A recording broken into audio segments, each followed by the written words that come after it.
Before I start, I just want to say that I think the Coastal Cultural Trail is an incredible initiative. I used to work at the Delaware Pavilion. I was there for 8 years, and when I was there, it was before Towner, this new building opened, and before Jerwood Gallery, but already we were having conversations about there's such a strong cultural offer in this region, and there's such a strong offer in terms of our landscape, our coast, food, drink, shops. So when Jerwood and Towner opened, it seemed the perfect opportunity to look at that collaborative marketing campaign about promoting the three cultural venues to tourists, but getting people to also stay in our hotels, eat in our restaurants and cafes, and enjoy all the other offer that we have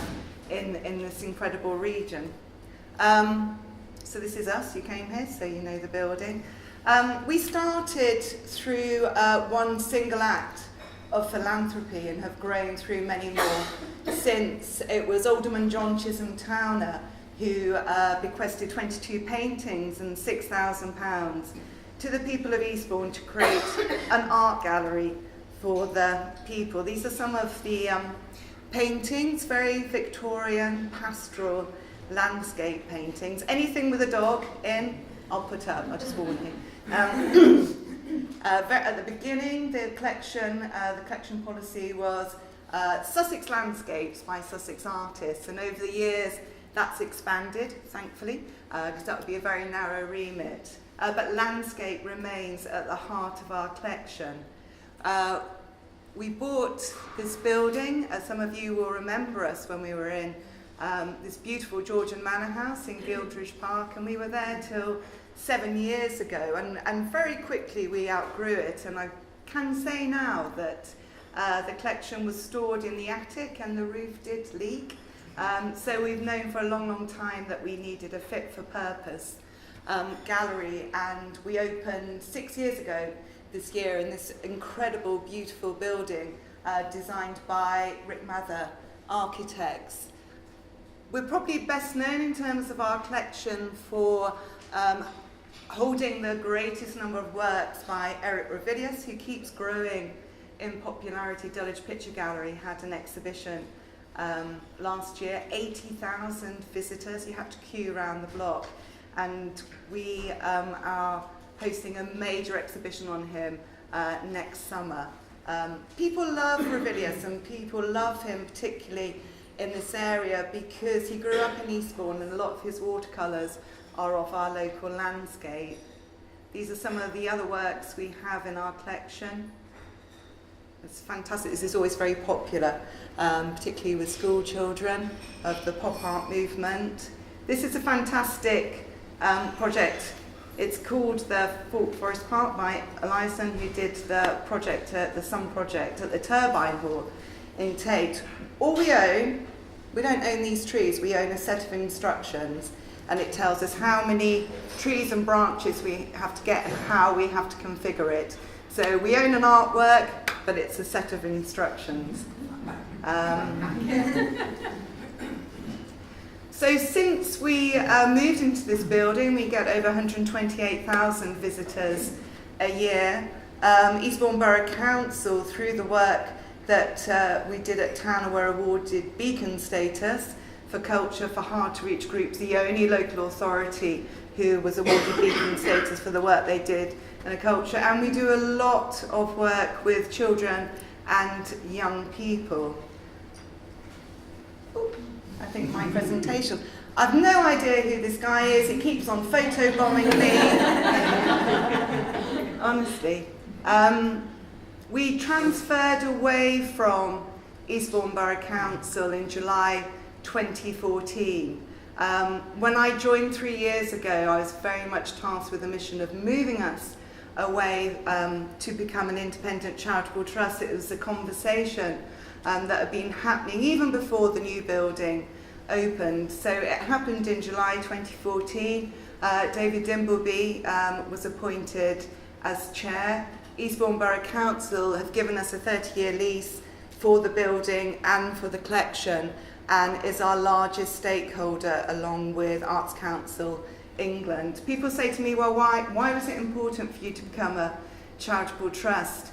I think being able to stand on our own 2 feet and having the independence was very important, but it also, without doubt, puts us on a much stronger platform for fundraising. A lot of trusts and foundations won't fund local authorities. A lot of individuals don't want to write cheques out to the local authority.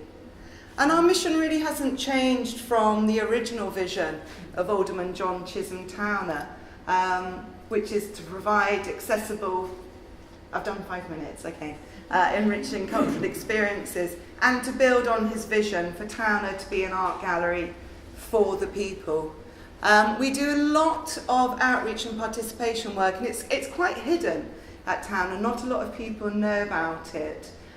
We do a project called Open-Ended, where we work with adults who are suffering with dementia and memory problems, and a couple of, I think, really powerful quotes from participants. For the last 5 years, we've been commissioned by East Sussex County Council to provide activities for kids who've been chucked out of mainstream education. This is quite a challenging project for us. These are kids that the teachers can't cope with, and for 6 consecutive years we've been continually commissioned by East Sussex County Council to deliver this. We do a lot of work with children and young people. Tiny Towner was launched a few years ago. It's for very young 0 to 5-year-olds, and we've got little explorer jackets that they put on, and that's just grown and grown in popularity. We also lend our collection out to schools as a learning resource. We have proper made cases so that the kids can really spend time with the artworks. I won't read that out, but that's what our exhibition policy is. It's really about producing world-class exhibitions, working with international and national contemporary artists, and also using our collection as a valuable resource for exhibitions. Our current programme at the moment, I don't know if any of you visited Art from Elsewhere.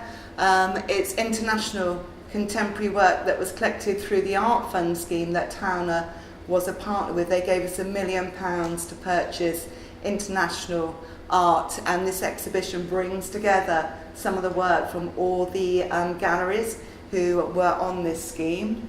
Recording Britain is a V&A touring exhibition. I highly recommend it. It was just before the Second World War. Artists were commissioned to record the landscape and the built heritage, I think knowing that there were going to be fundamental changes and that the country was never going to be the same after the Second World War. We have a permanent Ravilious Room that changes about 3-4 times a year. Coming up in March, annual schools exhibition, we work with over 40 schools in the region. The children come to our collection, they take inspiration from it, and then collaboratively they produce their own artworks. And this year the theme is Walking the Line. Coming up in April, we have filmmaker and photographer Melanie Mancho. 3 projects. One is a world premiere, and she's been doing a project on this landscape in Switzerland. It's a ski resort, but the last thing they want is natural snow. They need artificial snow. So she's been recording how these bulldozers sweep away the natural snow so they can lay down the artificial one. David Bomberg, very eminent artist, and we're focusing on his landscapes. East Sussex Open, supporting local artists living and working in the region. Any artists in the room, still time to submit your proposal. We've been selected by Art Fund to be one of 2 partners, along with the Whitworth in the Moving Image Fund. We have £200,000 each to purchase moving image works. I can't tell you what we're purchasing because it's got to go up for approval, but this is a still from one of the works we hope to get. This year we've had 2 fabulous, exciting bits of news. We've been selected as one of 4 national partners for the Arts Council Collection National Partners Programme, which means over the next 3 years we will be producing and presenting 8 exhibitions from the Arts Council collection, which is an incredible collection. Some really, really big names in it, and it's 70 years old this year. So they wanted to have a scheme that would really widen audiences' access to it, and we were absolutely delighted to be chosen as a national partner, along with the Walker Gallery in Liverpool, Birmingham Arts Museum and Yorkshire Sculpture Park. And then on top of that, we got another big award, which was to build a auditorium and cinema, auditorium stroke cinema, in what we call the dog leg of our ground floor gallery. I don't know if any of you went to see the Peter Sellers exhibition. This is our room for talks and screenings, and it's not good enough. We want a state-of-the-art auditorium, rake seating, comfy seats where you can put a wine glass in, but also for our ambition to show a lot more of artist films, art house films, for our talks programme and for live performance. And we see it as a really nice asset and complements the really ambitious larger Devonshire Park project, which I'm sure Phil will mention.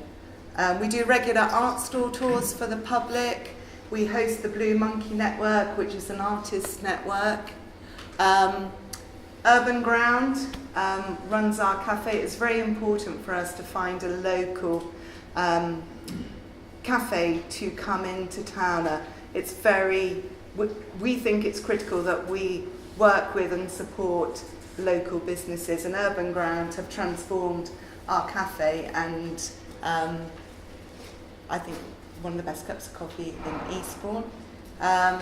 Just a list of all the local partnerships that we have. We work a lot with local businesses and local community groups as well, and our national partnerships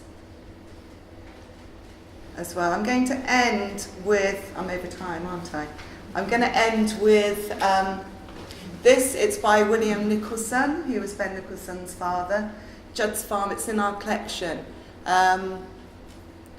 This is one of my favourite works in our collection. It's a local landscape. I'm not sure exactly where it is, but there's something about this painting that speaks to me very strongly, and if I had a large enough handbag, I would sneak it out the collection just to hang on my wall for a day. So thank you very much. Sorry I went over time.